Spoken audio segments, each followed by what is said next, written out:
Hello, my name is Fraser Nash, and today I'm in West Stow to look at a medieval village which relates to our game Medieval Dynasty by Toppit's Production. I have a guest here who's going to explain all about what's happening here and why they built it, why it's at this location, and the kind of things that actually happened here, such as sleeping accommodation and food, pigs, and basically family, because that's all important. And this is Alan Baxter. How you doing, man? Oh, good.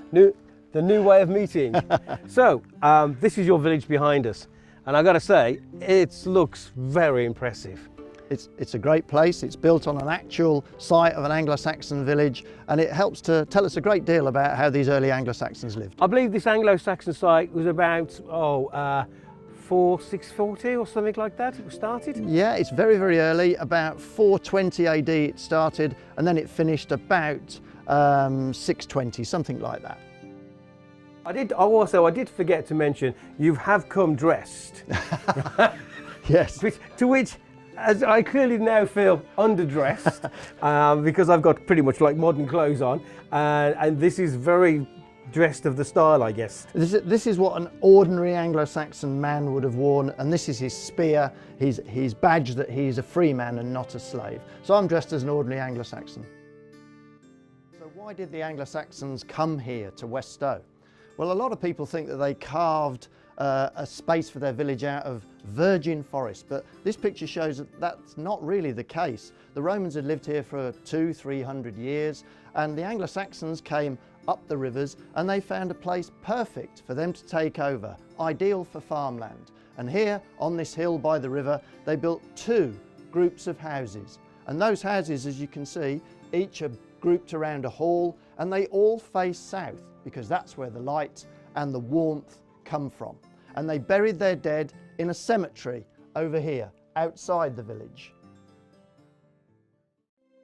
In our game, there is elements in this game where you have to build things, and because basically you have to make it yourself or get somebody else to make it, because it's the only way to survive. We didn't have machinery and stuff like this. We would have stuff like this, looms.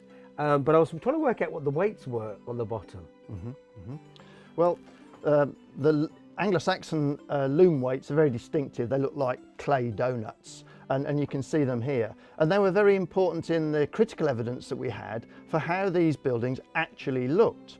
What the archaeologists found collapsed in the bottom of the pit was a layer of charred planks, and then on top of that layer of charred planks was a layer of loom weights, just like those ones there, and then on top of that was another layer of charred planks.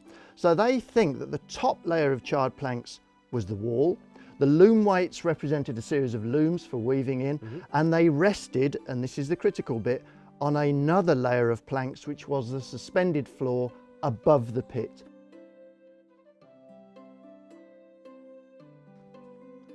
So here we are outside the hall, the communal building, and there's this special plaque above one of the two doors, and it shows die plates that we found here at West Stow. Here's one and there's the other. Now a die plate is a pattern which you put thin pieces of metal over the top and can create lots of copies of. And you'll notice that both of them have dragons on, and that shows us something about the thinking of the Anglo-Saxons. They really believed in dragons and the power of the natural world. And across the bottom are Anglo-Saxon runes, and I can read those for you.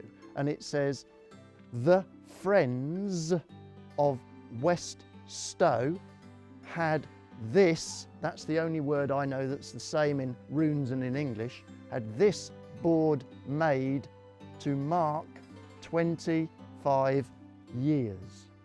And if you want to hear what Anglo-Saxon sounds like, it sounds like this. Ich thawichte Yseach, one was on hinder. We were talking just before we came in here, and you told me a beautiful piece of poetry. Yes. Which I think whilst we're in here, and it's a place about storytelling and about people getting together and eating food and listening to stories, let's hear that piece of poetry again. Okay, well this is from Bede, the Venerable Bede, and this is an ideal place to tell this little story. And it was his description of how the Anglo-Saxons thought of life. and he described it like the flight of a sparrow at night time. And he said the sparrow is flying in darkness, and then the sparrow briefly flies in through the smoke hole, and then all of a sudden he's in light and laughter and warmth and happiness, and then all too soon he flies back into the darkness.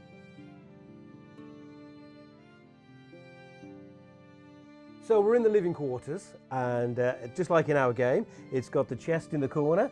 And what you were saying in here, though, this is where they would keep wood and bits and pieces, yes? They'd keep all sorts of valuables in there, not necessarily wood. Oh, so with the chest idea, as in with our game, is perfect. Perfect. Yeah, we've got the fire, but our fire is over in the corner. Okay. And in this one, it's in the centre. And that's because the beds are basically, there's a bed behind us, and then there's a bed in that corner, which is very much like our game. The one thing that we do know is that quite often the middle area was kept open because that's how people come in and out of the building. But exactly what it was like inside the houses, we're still not sure.